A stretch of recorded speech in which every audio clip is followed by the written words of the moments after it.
Homer, the Iliad book, 13. But once Zeus had driven Hector and Hector's Trojans hard against the ships, he left both armies there, milling among the hulls to bear the brunt and wrenching work of war, no end in sight, while Zeus himself, his shining eyes turned north, gazed a world away to the land of Thracian horsemen, the Mysian fighters hand to hand, and the lordly Hippomolgi who drink the milk of mares, and the Abi, most decent men alive. But not a moment more would he turn his shining eyes to Troy. Zeus never dreamed in his heart a single deathless god would go to war for Troy's or Achaea's forces now, but the mighty god of earthquakes was not blind.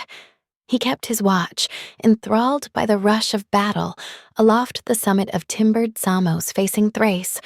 From there, the entire Ida Ridge swung clear in view, the city of Priam clear, and the warships of Achaea. Climbing out of the breakers, there Poseidon sat and pitied the Argives beaten down by Trojan troops, and his churning outrage rose against the father. Suddenly, down from the mountain's rocky crags, Poseidon stormed with giant lightning strides, and the looming peaks and tall timber quaked beneath his immortal feet as the Sea Lord surged on. 3 great strides he took. On the 4th he reached his goal. Igi Port, where his famous halls are built in the green depths, the shimmering golden halls of the god that stand forever.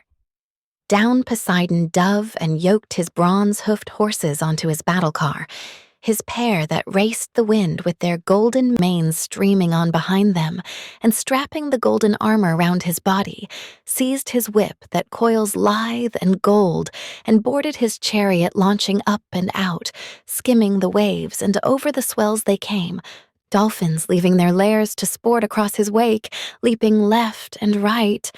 Well, they knew their lord. And the sea heaved in joy, cleaving a path for him, and the team flew on in a blurring burst of speed. The bronze axle under the war car never flecked with foam, the stallions vaulting, speeding Poseidon toward Achaea's fleet. There is a vast cave, down in the dark-sounding depths, mid-sea between Tenedos and Imbros' rugged cliffs. Here the god of the earthquake drove his horses down. He set them free of the yoke and flung before them heaps of ambrosia, fodder for them to graze. Round their hooves he looped the golden hobbles never broken, never slipped. So there they'd stand, stock still on the spot to wait their lord's return, and off Poseidon strode to Achaea's vast encampment. But the Trojans swarmed like flame, like a whirlwind following Hector, son of Priam, blazing on non-stop, their war cries shattering, crying as one man, their hopes soaring to take the Argive ships and slaughter all their best against the hulls. But the ocean king who grips and shakes the earth, rising up from the offshore swell, urged the Argives, taking the build and tireless voice of Calchas. First, the god commanded the great and little Ajax, hungry for war as both men were already. Ajax, Ajax, both of you, fight to save the Achaean armies, call up your courage, no cringing panic now. At other points on the line, I have no fear of the Trojans' hands, invincible as they seem, troops who had stormed our massive wall in force. Our men-at-arms will hold them all at bay. But here, I fear the worst. I dread a breakthrough. Here this firebrand, rapid Hector leads the charge, claiming to be the son of high and mighty Zeus. But the 2 of you, if only a god could make you stand fast yourselves, tense with all your power, and command the rest of your men to stand fast too. Then you could hurl him back from the deep sea ships, hard as he hurls against you, even if Zeus himself impels the madman on. In the same breath, the god who shakes the mainland struck both men with his staff and filled their hearts with strength and striking force, put spring in their limbs, their feet, and fighting hands. Then off he sped himself with the speed of a darting hawk that, soaring up from a sheer rock face, hovering high, swoops at the plain to harry larks and swallows. So the lord of the earthquakes sped away from both. First of the two, too. No, the god was rapid, Ajax. Oileus' son alerted Telamon's son at once. Ajax, since one of the gods who hold Olympus, a god in a prophet's shape, spurs us on to fight beside the ships, and I tell you he's not Calchas, seer of the gods who scans the flight of birds. The tracks in his wake, his stride as he sped away, I know him at once, with ease. No mistaking the gods. And now, what's more, the courage inside my chest is racing faster for action, full frontal assault, feet quiver beneath me, hands high for the onset. And Telamonian Ajax joined him, calling out, I can feel it too now, the hands on my spear, invincible hands quivering tense for battle. Look, the power rising within me, feet beneath me rushing me on. I even long to meet this Hector in single combat, blaze as he does non-stop for bloody war.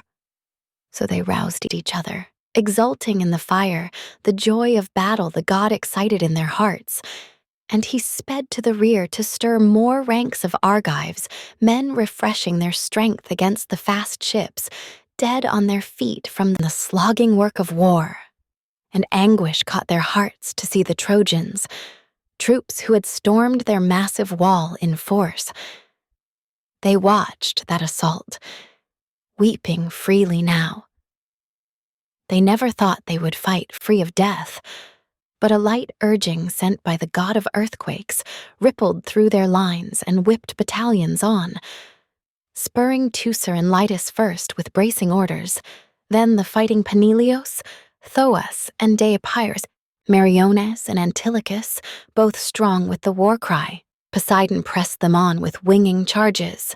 Shame, you Argives, raw recruits, and I trusted in you, certain that if you fight you'll save our ships. But if you hang back from the grueling battle now, your day has dawned to be crushed by Trojans. What disgrace! A marvel right before my eyes. A terrible thing. And I never dreamed the war would come to this. The Trojans advancing all the way to our ships, men who up till now had panicked like deer, food in the woods for jackals, leopards, wolves, helpless, racing for dear life, all fight gone. For months on end, the Trojans would have no heart to stand and face the Argives' rage and bloody hands. Not for a moment.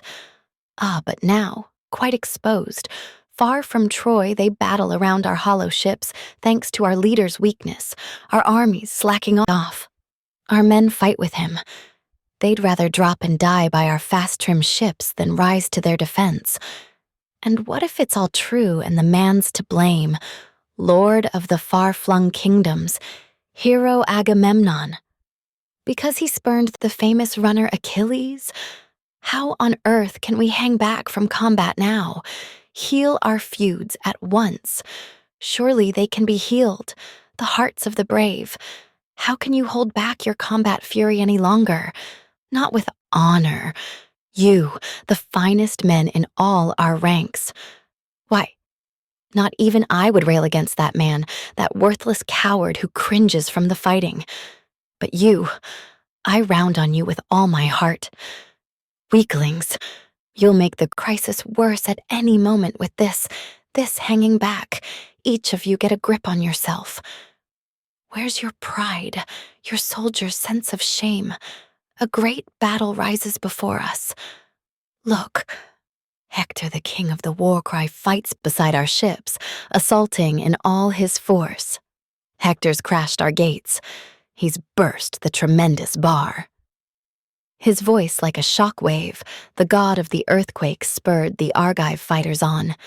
Battalions forming around the two Aeantes, full strength, crack battalions the god of war would never scorn, rearing midst their ranks, nor would Pallas Athena, driver of armies.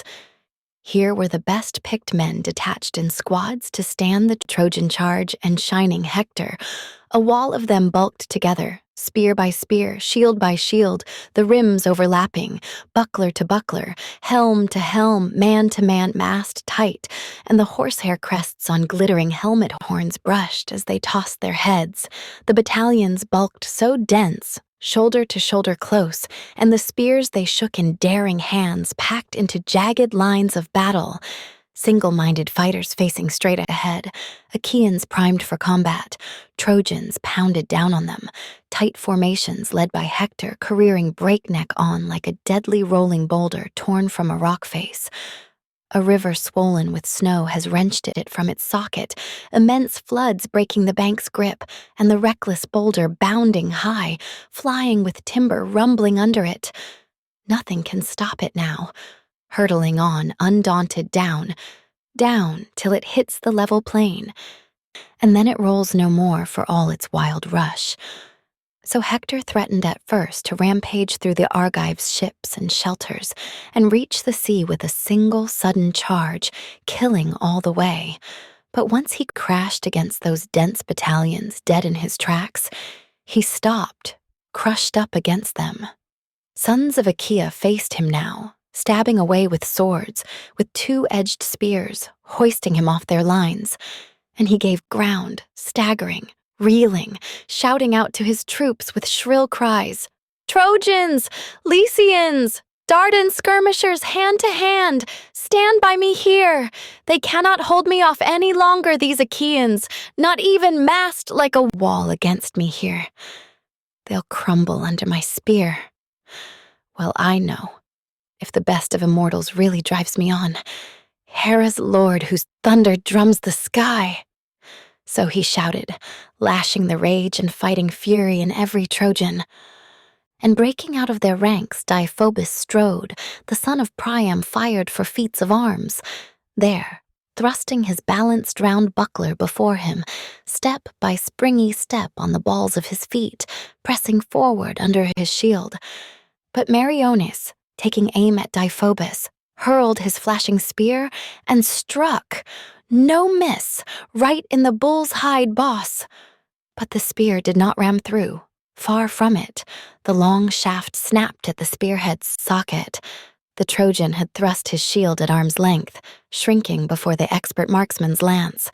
But now Meriones pulled back to his cohorts, stung with rage for two defeats at once.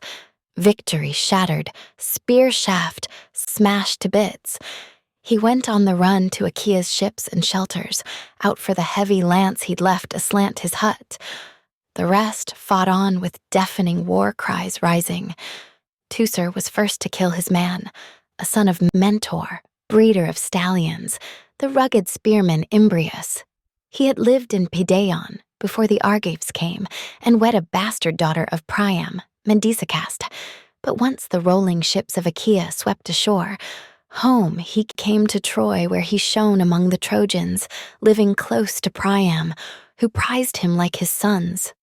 Under his ear great Ajax stabbed with a heavy lance, wrenched the weapon out, and down he went like a tall ash on a landmark mountain ridge that glistens far and wide, chopped down by an axe, its leaves running with sap, strewn across the earth. So Imbrius fell, the fine bronze armor clashing against him hard. Teucer charged forward, mad to strip that gear, but as Teucer charged, Hector flung his lance, a glint of bronze, but the Argives saw it coming, dodged to the side, and it missed him by an inch and hit Amphimachus, Ctetus's son and actor's heir. The shaft slashed his chest as he ran toward the front, and down he went, thundering, armor clanging round him. And Hector rushed to tear the helmet off his head, snug on Amphimachus's brows, the gallant soldier. Hector rushing in, and Ajax lunged with a spear. Yet the burnished weapon could not pierce his skin. Hector's whole body was cased in tremendous bronze. But Ajax did stab home at the shield's jutting bulge, beating Hector back with enormous driving force. And he gave ground, back and away from both corpses as Argives hauled them from the fighting by the heels. The captains of Athens, Stichios, staunch Menestheus, bore Amphimachus back to Achaea's waiting lines. But the two Aeantes blazing in battle fury saw to Imbrius now. As two lions seizing a goat from under the guard of circling riptooth hounds, lugging the carcass on through dense matted brush, hoisted up from the earth in their big grinding jaws. So the ramping, crested Aeantes hoisted Imbrius high, stripping his gear in mid-air, and the little Ajax, raging over Amphimachus's death, lopped the head from the corpse's limp neck, and with one good heave sent it spinning into the milling fighters like a ball, right at the feet of Hector, tumbling in the dust. And then the heart of Poseidon quaked with anger, his own grandson brought down in the bloody charge. He surged along the Achaean ships and shelters, spurring Argives, piling griefs on Trojans. The famous spearman Idomeneus crossed his path. He'd come from a friend who just emerged from battle, gashed in back of the kneecap, gouged by whetted bronze. That soldier the comrades carried off, but Idomeneus, giving the healers orders, made for his own tent, though he still yearned for action, face to face. And the god of earthquakes only fueled his fire, taking the voice of Thoas, son of Andremon, king over all Pleuron, craggy Calydon too, and Aetolian men he ruled revered him like a god. Idomeneus, captain of Cretans under arms. Where have the threats all gone that sons of Achaea leveled at these Trojans? The Cretan captain Idomeneus answered, Thoas no man's to blame now, so far as I can tell. Every one of us knows the ropes in war. No one hears in the grip of bloodless fear, collapsing in cowardice, ducking the grim assault. No, this is the pleasure of overweening Zeus, it seems. To kill the Achaeans here, our memory blotted out a world away from Argos. But you, Thoas, you who were always rock-steady in battle and braced the ones you saw go slack and flinch, don't quit now, Thoas. Urge each man you find. The god of earthquakes answered back, Idomeneus. May that man, that coward, never get home from Troy. Let him linger here, ripping sport for the dogs, whoever shirks the fight while this day lasts. Quick, take up your gear and off we go. Shoulder to shoulder, swing to the work. We must, just two as we are, if we hope to make some headway. The worst cowards banded together have their power, but you and I have got the skill to fight their best.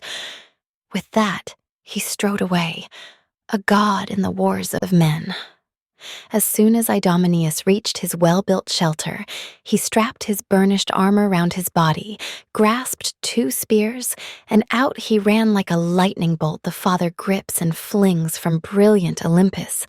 A dazzling sign to men, a blinding forked flash. So the bronze flared on his chest as out he rushed, but his rough and ready aid in arms Meriones intercepted him just outside the tent. He was on his way for a new bronze spear to use, and staunch Idomeneus shouted out, Meriones, racing son of Maulus, brother-in-arms, old friend, why back from the lines? Why leave the fight behind? Taken a wound? Some spearhead sapped your strength? Or come with a word for me? Does someone need me? I have no mind to sit it out in the shelters. What I love is battle. Never flustered, the cool-headed Meriones took his point. Idomeneus, captain of Cretans under arms, I've come for a spear to fight with, if you still have one left inside your tents. I've just splintered the lance I used to carry, smashed it against his shield, swaggering Dephobus. But the Cretan captain Idomeneus countered, Spears. If it's spears you want, you'll find not one but 20, all propped on my shelter's shining inner wall. Trojan weapons, stripped from the men I kill. It's not my way, I'd say, to fight at a distance, out of enemy range, so I take my plunder, spears, bossed shields, helmets and breastplates, gleaming, polished bright.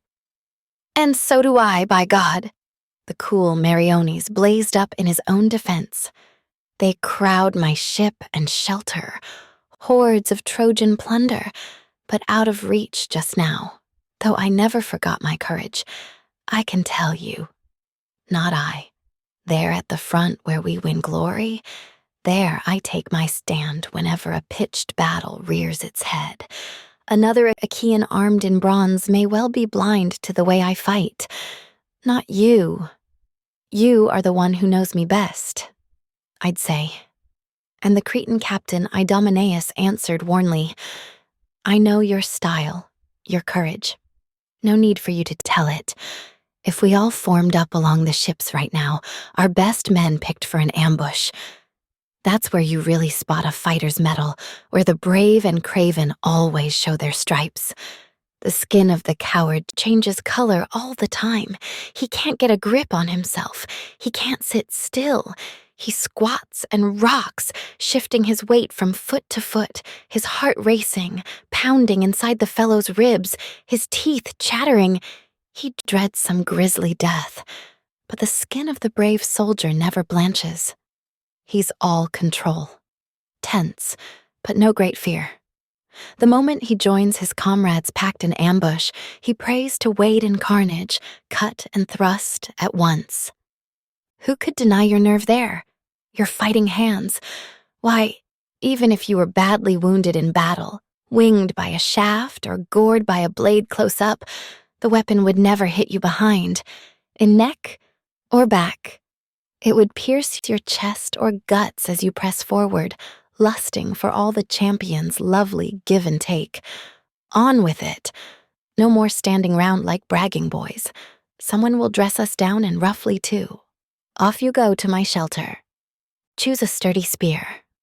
Meriones, a match for the rapid god of battles, ran for the tent, seized a fine bronze lance and hot for action rushed to catch his captain.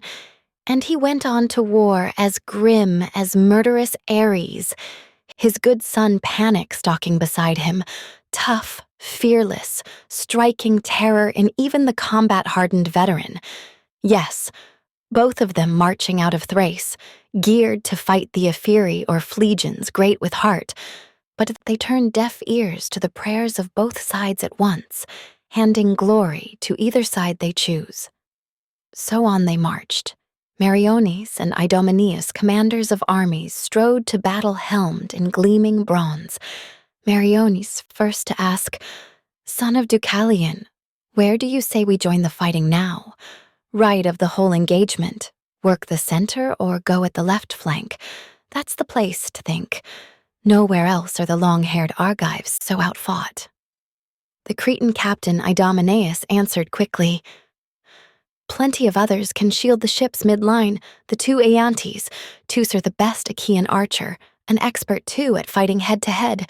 They'll give royal Hector his fill of blows, strong on attack, glutton for battle as he is.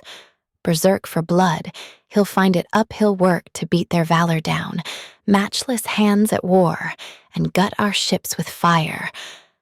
Unless almighty Zeus should fling a torch at the fast-trimmed ships himself. When it comes to men, great Ajax yields to no one. No mortal who eats Demeter's grain, I tell you. One you can break with bronze and volleyed rocks. Not even an Achilles who smashes whole battalions. He would never yield to him in a stand-up fight, though in downfield racing none can touch the man. So lead us on to the left flank. We'll soon see if we give our enemy glory or win it for ourselves. And quick as the god of war Meriones led the way till they reached the front, his captain pointed out. When the Trojans saw Idomeneus fierce as fire, him and his aid-in-arms in handsome blazoned gear, they all cried out and charged them through the press, and a sudden pitched battle broke at the ship's stems. As gale winds swirl and shatter under the shrilling gusts on days when drifts of dust lie piled thick on the roads and winds whip up the dirt in a dense whirling cloud. So the battle broke, storming chaos, troops inflamed, slashing each other with bronze, carnage mounting, manslaughtering combat bristling with rangy spears, the honed lances brandished in hand and ripping flesh, and the eyes dazzled now, blind with the glare of bronze, glittering helmets flashing, breastplates freshly burnished, shields fiery in sunlight, fighters plowing on in a mass. Only a veteran steeled at heart could watch that struggle and still thrill with joy and never feel the terror. The two powerful sons of Cronus, Zeus and Poseidon, their deathless spirits warring against each other, were building mortal pains for seasoned heroes. Zeus willing a Trojan victory, Hector's victory, lifting the famous runner Achilles' glory higher, but he had no lust to destroy the whole Argive force before the walls of Troy. All the father wanted was glory for Thetis and Thetis' strong-willed son. But Poseidon, surging in secret out of the gray surf, went driving into the Argive ranks and lashed them on, agonized for the fighters beaten down by Trojans, and his churning outrage rose against great Zeus. Both were gods of the same line, a single father, but Zeus was the elder-born, and Zeus knew more, and so Poseidon shrank from defending allies out in the open, all in secret. Always armed like a man the god kept urging armies on. Both gods knotted the rope of strife and leveling war, strangling both sides at once by stretching the mighty cable, never broken, never slipped, that snapped the knees of thousands. And there, grizzled gray as he was, he spurred his men, Idomeneus ramping amidst the Trojans, striking panic. He finished Othryoneus, a man who'd lived in Cabesus, one who had just come at the rousing word of war and asked for Priam's loveliest daughter Cassandra, with no bride price offered. But Othryoneus promised a mighty work of battle. He would rout the unwilling Argives out of Troy. And old King Priam bent his head in assent, promised the man his daughter. So on he fought, trusting his life to oaths taken, promises struck, till Idomeneus took his life with a glinting spear, struck him coming on with his high, swaggering strides. His breastplate could not save him, the bronze he always wore, and the shaft pierced his bowels. He fell with a crash as Idomeneus boasted, shouting over him, "Bravo, Othryoneus, bravo to you beyond all men alive. If you can really keep your promise to Priam now, who promised his daughter, a true blood-wedding day. Look, we'll make you a promise. We'll keep it too. We'll hand you Agamemnon's loveliest daughter. Lead her here from Argos. Marry her off to you if you'll just help us raise the walls of Troy. Just step this way, so we can come to terms by the deep-sea ships and strike our marriage pact. You'll find our price for brides not quite so killing." The hero seized his foot, dragging him through the rout. But Asius leapt down to defend his comrade, just ahead of his chariot horses still held close by a driver, the team snorting, panting over his shoulders. Asius strained in fury to spear Idomeneus, but the Cretan took him first. A spearhead punched his gullet under the chin, and the bronze point went ripping through his nape, and down the Trojan fell as an oak or white poplar falls or towering pine that shipwrights up on a mountain hew down with whetted axes for sturdy ship timber.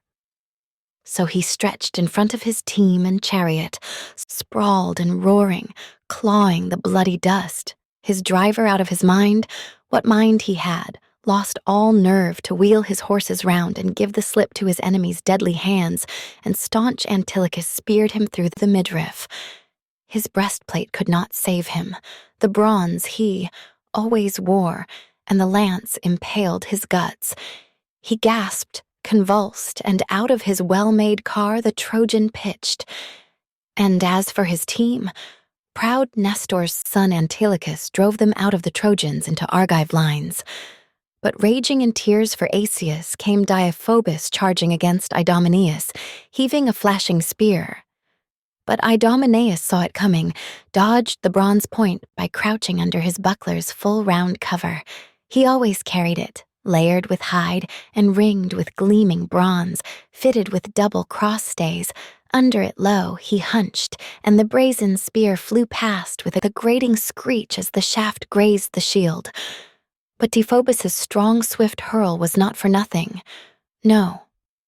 He caught Hypsenor, Hippasus's son, the captain, struck him under the midriff, slit his liver, and that instant the man's knees went limp. Deiphobus shouted, vaunting in wild glory, "Asius dies, but not without revenge! Down to the god of death he goes, I tell you, down to the mighty gates, but thrilled at heart. Look at the escort I have sent him for the journey." The more he gloried, the more grief swept the Argives, brave Antilochus most, his battle passion rising, stunned with pain. But he would not fail Hypsenor. He ran to straddle and hide him with his shield, as a brace of comrades shouldered up the fighter. Echius's son Mecisteus, helping good Alastor, bore him back to the hollow warships, groaning hard. But Idomeneus never slacked his fury, always struggling to plunge some Trojan soldier in deep shrouding night, or fall himself, beating disaster off his lines. And here was a royal kill, the son of Asiets, the hero Alcathaus, son-in-law to Anchises, wed to his eldest daughter, Hippodamia. Her father and noble mother loved her dearly, the pride of their halls excelling all her age and beauty, works of the loom and good clear sense. So the bravest man in the broad realm of Troy took her hand in marriage. True, the very man Poseidon crushed at the hands of Idomeneus here, spellbinding his shining eyes, crippling his fine legs. He couldn't escape. No retreat, no dodging the stroke, like a pillar or tree crowned with leaves.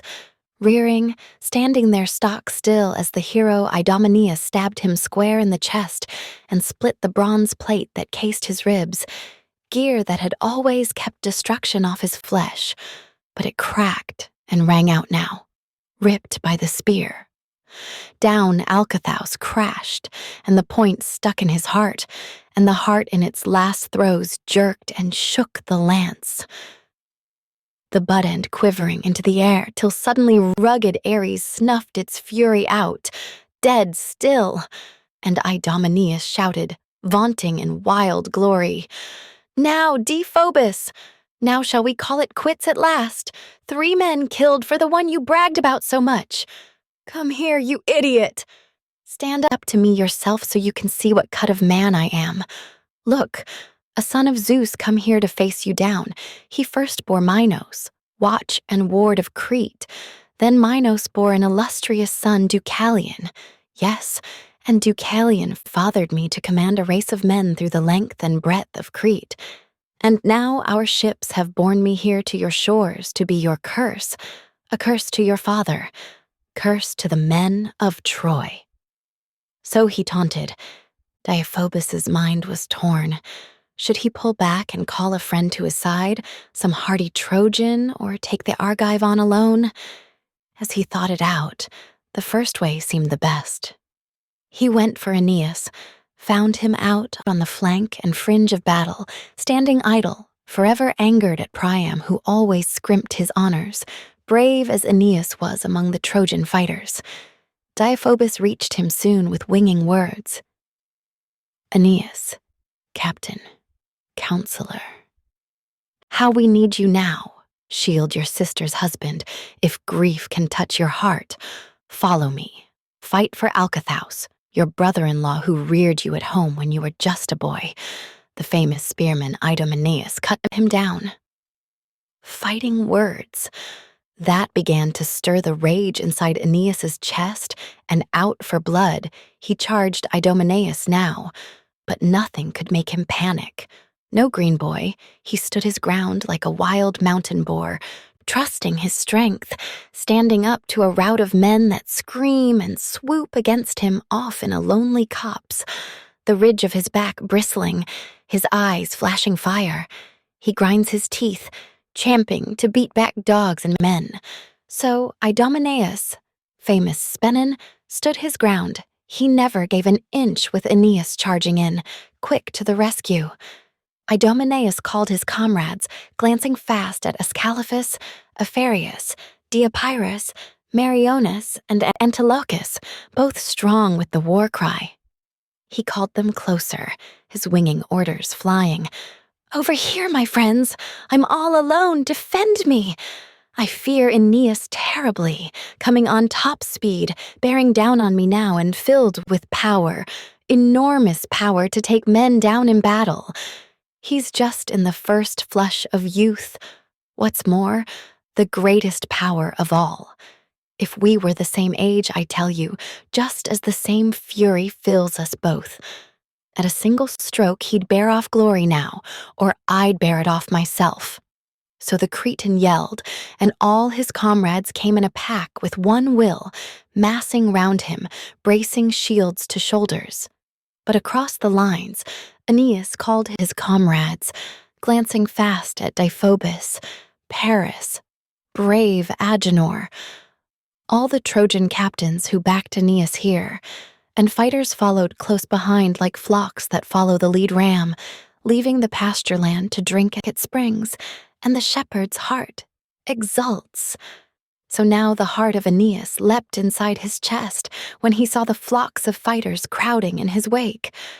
Round Alcathaus's corpse they lunged in hand to hand with their long spears, and the bronze around their chests clashed out, a terrific din as they struck each other fiercely, the lines jamming and two fighters rearing above the rest, Idomeneus and Aeneas, both a match for Ares, charged with their ruthless bronze to hack each other's flesh. Aeneas was first. He aimed and hurled at Idomeneus, but the Cretan saw it coming, dodged the brazen tip, and Aeneas's lance plunged in the earth, quivering, his arm's power poured in a wasted shot. "Idomeneus!" He hurled and speared Oenomaus through the belly, smashing his corselet just where the plates join, and the bronze spearhead spilled his entrails out and down. The Trojan crashed, grasping, clawing the dust. Idomeneus wrenched his dark shaft from the corpse, but as for the dead man's burnished gear, no use. The chief was helpless to rip it off his shoulders. Enemy weapons jolted him back with so much force. His legs buckled, the old driving power lost. No dash left to dive for a spear or dodge one. So there he stood, taking it all, beating away the ruthless day of death. No more running now. No quick leaps to sweep him clear of the fighting, just backing step by step. And Deiphobus taking aim with his big glinting spear, forever hating the man, and he hurled and missed again. But Deiphobus hit Ascalaphus with that shaft, Ascalaphus, son of the butcher god of battles. The heavy spear shaft ran him through the shoulder, and down he thundered, scraping, clutching the dust. But the giant bellowing Ares had heard nothing yet of how his son went down in the mounting carnage. On a crest of Olympus, under golden clouds, he sat, the god of war held fast by the will of Zeus, aloof where the other deathless gods were kept back from battle. Still round, Alcathas fighters kept on lunging in. Deiphobus stripped away the corpse's gleaming helmet, but quick as the god of war, Meriones leapt at him, stabbed his outstretched arm, and the blank-eyed helmet slipped from his grasp, pounding the ground and clanging. Meriones back on attack, a savage swoop like a vulture, yanked the spear from the Trojan's shoulder joint, and back he drew into crowds of waiting troops. But Polite swept up close to Deiphobus's side, caught his brother around the waist with both arms, and dragged him clear of the heartbreaking skirmish, far downfield till they reached his team of racers standing behind the rear lines and rush of battle, their driver and handsome chariot held in tow. Then back to Troy they bore Deiphobus, groaning hard, in agony, blood from his fresh wound pouring down his arm, and still the rest fought on, relentless war cries rising. Aeneas, charging Aphareus, son of Caletor, slit open his throat, just turning toward Aeneas's ripping blade. His head slumped to the side, shield crushing in on him, helmet too, and courage-shattering death engulfed his corpse. Next, Antilochus, watching Thun veer for a quick escape, sprang and stabbed him, slashing away the whole vein that runs the length of the back to reach the neck. He severed it, sheared it clear, and the man went sprawling, back flat in the dust and stretching out both hands to his friends in arms. Antilochus closed to tear the gear from his shoulders, glancing left and right as Trojans massed against him, plunging from every side to batter down his shield, but they could not pierce that broad, glistening hide, no scoring his tender young flesh with ruthless bronze.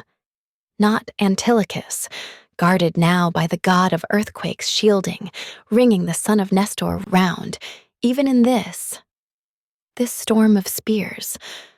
Antilochus never clear of enemies, always wheeling, bracing to face them, his own spear never resting, always brandished, quivering tense, his courage primed to cut men down, hurl, or charge them face to face, his spear aimed in the melee. But Adamas, Asius's son, missed nothing. He saw it all, rushed him, rammed Antilochus's buckler dead center with sharp bronze, but the blue-haired god Poseidon crushed the spear, denied him the Argive's life. Half his lance hung there in Antilochus' shield like a charred stake, half dropped to the ground. And back he shrank to his cohorts, dodging death but hounding him as he went. Meriones speared him between the genitals and the navel hideous wound, the worst the god of battles deals to wretched men. There, the spear stuck. Hugging the shaft he writhed, gasping, shuddering like some wild bull in the hills that herdsmen shackle, trapping the beast with twisted ropes, and he fights them all the way as the men drag him off. So he gasped with his wound, a little, not for long, till the hero Meriones moved in where he sprawled, wrenched the spear from his corpse, and the dark came shrouding down across his eyes. Helenus charged Epirus, cleft the side of his head with a massive Thracian sword, smashed his helmet, and knocked it off. It fell to earth, and an Argive snatched it up as it rolled at soldiers' feet. And the night came blinding down Epirus's eyes, and anguish seized Menelaus, lord of the war cry. He went on the run at the fighting prophet Helenus, all menace, madly shaking his whetted javelin just as Helenus seized his bow by the hand grip. Both let fly at each other, one launching out with a sharp lance, one a shaft from the string, and Helenus's arrow hit Atrides right on the chest, on the breastplate's curve, but the arrow sprang away. High as the black-skin beans and chickpeas bounce and leap from a big bladed shovel, flying across the threshing floor, sped by a whistling wind and a winnower's sweeping stroke.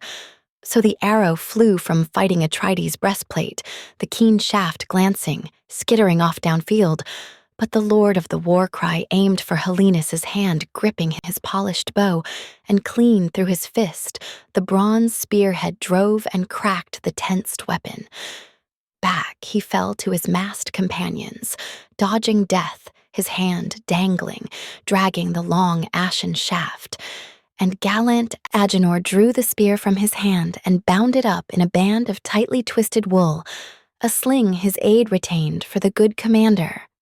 And now, Pisander rushed Menelaus famed in arms, but a grim fate was rushing him to the stroke of death. To be crushed in this hell of war by you, Menelaus.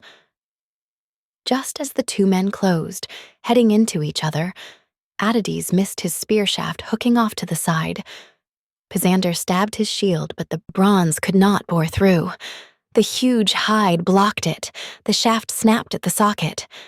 Still the Trojan exulted, wild with hopes of triumph as Menelaus, drawing his sword with silver studs, leapt at Pisander, who clutched beneath his shield his good bronze axe with its cleaving blade set on a long, smooth olive haft. A clash! Both fighters at one great stroke chopped at each other. Pisander hacked the horn of the horsehair-crested helmet right at its ridge, lunging as Menelaus hacked Pisander between the eyes. The bridge of the nose and bone cracked, blood sprayed, and both eyes dropped at his feet to mix in the dust. He curled and crashed. Digging a heel in his chest, Menelaus stripped his gear and vaunted out in glory. So home you'll run from our racing ships, by God, all as corpses. See, you death-defying Trojans? Never sated with shattering war cries, are you? Nor do you lack the other brands of outrage, all that shame you heaped on me, you rabid dogs. No fear in your hearts for the quaking rage of Zeus, the thundering god of host and welcome stranger. One day he'll raise your lofty city for you, you Trojans who stole away my wedded wife and hordes of riches too, for no reason, none. My queen of the realm who hosted you with kindness. And now you rampage on among our deep-sea ships, wild to torch our hulls and kill our heroes. Well, you'll be stopped somewhere, mad as you are for combat. Zeus, Father Zeus, they say you excel all others, all men and gods, in wisdom clear and calm. But all this brutal carnage comes from you. Look how you favor them, these reckless Trojans, their fury always in uproar. No one can ever slake their thirst for blood, for the great leveler, war. One can achieve his fill of all good things, even of sleep, even of making love, rapturous song, and the beat and sway of dancing. A man will yearn for his fill of all these joys before his fill of war. But not these Trojans. No one can glut their lust for battle. So he cried, and staunch Atrides stripped the gear from the corpse, and heaving the bloody bronze to eager comrades swung to attack again, frontline assault. There, Harpalion charged Menelaus, King Pylaemenes' son who'd followed his father into war at Troy, but he never reached his fatherland again. He closed on Atrides, spear stabbing his. Shield right on the boss, but the bronze could not drive through, so back he drew to his ranks, dodging death, glancing left and right, fearing a lance would graze his flesh. But Meriones caught him in full retreat. He let fly with a bronze-tipped arrow, hitting his right buttock up under the pelvic bone, so the lance pierced the bladder. He sank on the spot, hunched in his dear companion's arms, gasping out his life as he writhed along the ground like an earthworm stretched out in death, blood pooling, soaking the earth dark red. Hardy Paphlagonians, working over him, hoisting him onto a chariot, bore him back to the sacred walls of Troy, deep in grief, while his father, weeping freely, walked beside them now. No blood price came his way, not for his son who breathed his last in battle, but Paris flared in rage at his comrade's death, his friend and guest among all the Paphlagonians. Incensed, he let loose with a bronze-tipped arrow aimed at one Euchenor, son of the prophet Poseidon, a decent, wealthy man who made his home in Corinth. Well, Euchenor knew that boarding the ships for Troy meant certain death. His father told him so. Time and again, the strong old prophet said he'd die in his own halls of a fatal plague, or go with the ships and die at Trojan hands. So off Euchenor sailed, both to save his wealth from the heavy fine the Argives made deserters pay, and himself from wasting illness. No slow plague for him. Suddenly, Paris struck him under the jaw and ear, and life flew from his limbs, and the hateful darkness had him in its grip. The rest fought on like a mass of whirling fire. But Hector, dear to Zeus, had no idea. Hector heard nothing of how his men, left of the ships, were torn and mauled in the Argives' rough response. The glory might even have gone to them at any moment. So intent was the god who grips and shakes the earth as he surged his Argives on, and the god surged too, adding his own immortal force in their defense. But Hector kept on driving too, just at the point where he first broke through the gates and wall he charged. He smashed the Achaean lines, dense with armed men, there where Protesilaus's and giant Ajax ships lay hauled up in the breaking, churning surf, and the wall to landward dipped low to the ground, the weakest point where the fiercest fighting raged, waves of Trojans, Trojan horse in assault. Bulked against them, Boeotian troops, Ionian troops with their long war shirts, Locrians, Phthians, and men of Achaea famed in battle fought to stop this Hector hurtling at the ships. Nothing they did could thrust him off their lines, Prince Hector roaring on like a torch. Not even the picked Athenians led by Menestheus, Peteos' son, and backing him came Phydas, Stichius, brave Bias, then the Epean units led by Meges, Phyleus' son, Amphion, Dracius, and leading the Phathian ranks came Medon, flanking Podarces tough in skirmish. Medon, the bastard son of royal king Oileus, little Ajax' brother, but Medon lived in Phalis. Banished from native land, he'd killed a kinsman dear to Oileus' wife, his stepmother Areopis. But Iphiclus, son of Phalicus, bore Podarces. Brothers in arms, he and Medon led the Phthians, out in the forefront of those gallant soldiers fighting beside Boeotians now to save the ships. But Oileus' son, the racing Ajax, not for a moment. Not at all would he leave his giant brother Ajax. Shoulder to shoulder they fought together here, close as a brace of wine-dark oxen matched in power, dragging a bolted plow through packed fallow land, and the sweat rushes up at the roots of both their horns, and only the width of polished yoke keeps both beasts apart, struggling up the furrow to cut the field's last strip. So both men stood their ground, bracing man to man in a flock of comrades. Hardened combat veterans followed the great Ajax, ready to take his shield whenever sweat and labor sapped his knees. But no Locrians followed the hardy little Ajax. They had no love for stand-and-fight encounters, had no crested bronze helmets to guard their heads, no balanced shields in their grasp, no ashen spears, only their bows and slings of springy, twisted wool. Trusting these, they followed their chief to Troy. Shooting with these, salvo on pelting salvo, they tore the Trojan battle lines to pieces. So the men in heavy armor fought at the front. They grappled Trojans and Hector helmed in bronze, while Locrians slung from the rear, safe, out of range, till the Trojan troops forgot their lust for blood, as showering arrows raked their ranks with panic, deadly, going. Then and there, the Trojans might have been rolled back, far away from the ships and tents to win Tom Troy if Polydamas had not rushed to headstrong Hector. Impossible, man! Won't you listen to reason? Just because some god exalts you in battle, you think you can beat the rest at tactics too. How can you hope to garner all the gifts at once? One man is a splendid fighter. A god has made him so.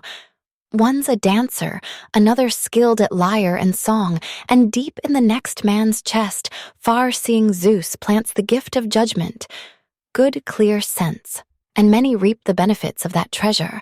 Troops of men he saves, as he himself knows best. So now I will tell you what seems best to me.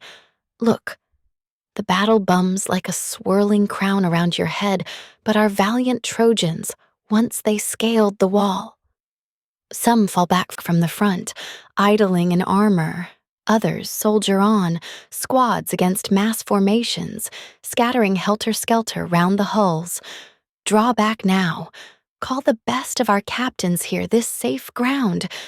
Then we can all fall in and plan our tactics well.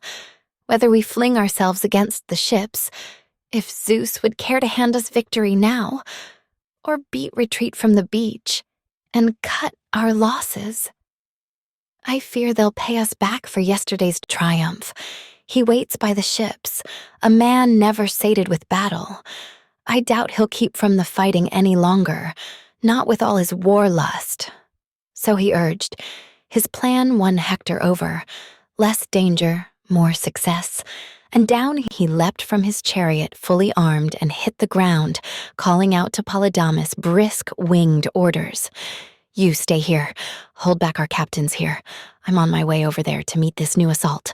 I'll soon be back, once I've given them clear commands. And out like a flashing snow-capped peak he moved, shouting, sweeping on through his ranks and Trojan allies. Squads of others swarmed and rallied around Polydamas, Panthouse's friendly son. They'd heard Hector's orders, but Hector ranged the front to find his leaders, hunting Deiphobus and the rugged warlord Helenus, Adamas, Asius's son, and Asius son of Hyrtacus. Where could he find them now? Find them he did, no longer free of wounds, unhurt, not at all. Adamas, Asius, both sprawled at Achaea's stems, dead at the Argives' hands. The others at home, behind the walls, were gouged by shaft or sword. But he quickly found one more, on the left flank of the heart-wrenching carnage royal Paris. Fair-haired Helen's consort was rousing comrades, driving them back to battle. Once he gained his side, Hector raked his brother with insults, stinging taunts. Paris, appalling Paris, our prince of beauty, mad for women, you lure them all to ruin. Where's Deiphobus, Helenus' rugged warlord, Adamas, Asius' son, and Asius, son of Hyrtacus? Where's Othryoneus, tell me? Now all towering Troy is ruined top to bottom. Now, one thing certain, your own headlong death. And Paris, magnificent as a god, replied, Hector, bent on faulting a man without a fault? At other times I might have shrunk from the fighting, true, but not today. Mother bore me, even me. Not to be a coward through and through. Think, since you fired our comrades' fury against the ships, from that hour we've held our ground right here, taking the Argives on, and non-stop. No rest. Our comrades are dead, Hector, those you inquire about with such concern. Only Deiphobus and the rugged warlord Helenus have made it back alive, wounded with sturdy spears, both in the hand too, but Zeus beat off their deaths.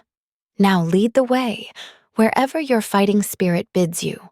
All of us right behind you, hearts intent on battle. Nor do I think you'll find us short on courage, long as our strength will last. Past his strength no man can go, though he's set on mortal combat. That brought his brother's warrior spirit round. On they went where the thickest fighting broke, churning round Cebriones, dauntless Polydamas, Phalces, Orthias and veteran Polyphetes, Palmes, Hippotians too, sons Ascanius, Morris. Fresh reserves just come from Ascania's fertile soil, just last morning, but now great Zeus incited all-out war. Down the Trojans came like a squall of brawling gale winds blasting down with the Father's thunder, loosed on earth, and a superhuman uproar bursts as they pound the heavy seas, the giant breakers seething, battle lines of them roaring, shoulders rearing, exploding foam, waves in the vanguard, waves rolling in from the rear. So on the Trojans came, waves in the vanguard, waves from the rear, closing, bronze men glittering, following captains, closing. And Hector led the way, a match for murderous Ares. Priam's son holding his balanced shield before him, tough with ox hides, studded thick with bronze, and round his temples the flashing helmet shook. He plowed forward, testing enemy lines at all points to see if they'd crack before him, charging under his shield, but he could not overpower the Argives' stiff resolve, and Ajax hulking forward with big strides, the first to challenge Hector. "Madman! Here! Come closer! Trying to frighten Argives? Why waste your breath? No, no, it's not that we lack the skill in battle, it's just the brutal lash of Zeus that beats us down. Your hopes soar, I suppose, to gut and crush our ships. Well, we have strong arms too, arms to defend those ships, and long before that, your city packed with people will fall beneath our hands, plundered to rubble. And you, I say, the day draws near when off you run and pray to Father Zeus and the other deathless gods to make your full-manned horses swifter than hawks, whipping dust from the plain to sweep you back to Troy. Clear on the right, a bird winged past to seal those words, a soaring eagle swooping, spirits high with the sign, the Argive armies cheered. But bent on glory, Hector answered the giant Ajax taunt for taunt. "Enough of your blustering threats, you clumsy ox! What loose talk, what rant! I wish I were as surely the son of storming Zeus for all my days. And noble Hera gave me birth, and I were prized as they prize Athena and Apollo. As surely as this day will bring your Argives' death, down to the last man, and you will die with the rest. If you have the daring to stand against my heavy spear, its point will rip your soft warm skin to shreds. Then you'll glut the dogs and birds of Troy with your fat and flesh, cut down by the beaked ships." And loosing a savage yell, Hector led the way, and his captains followed close with unearthly cries, and Trojan ranks behind them crying shrill. But facing them, the Achaean ranks cried back, not forgetting their courage, braced hard for assault as the Trojans' bravest charged, and roars from both armies struck the high, clear skies. The lightning world of Zeus,